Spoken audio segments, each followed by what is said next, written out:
আমার জানিয়ে দিয়েছেন নামাজ কালাম করে শুকরের বাদনের মতো চেহারা হবে। নবী সাহাবীরা শুনে বলেছিল ইয়া রাসূলুল্লাহ ইয়া হাবিবাল্লাহ হুজুর নামাজ কালাম করে শুকরের বাদনের মতো চেহারা হবে কেন? সেই সময় রাসূলুল্লাহ জানিয়ে দিল আমার সাহাবীরা কান খুলে শুনে রেখে দাও আমার উম্মতের নামাজ কালাম করিবে আল্লাহ রাসূল বলে বিশ্বাস করিবে কিন্তু না না না না না তারা গান বাজনা শুনতে বেশি ভালোবাসিবে। সুবহানাল্লাহ না তাকবীর না তাকবীর।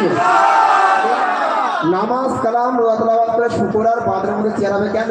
যে আমার উম্মতরা নামাজ পড়বে সব করবে কিন্তু গান বাজনা ছাড়তে পারবে না। বুঝতে পেরেছো তো? আমি ওয়াজ করতে আসিনি ভাই, ঘর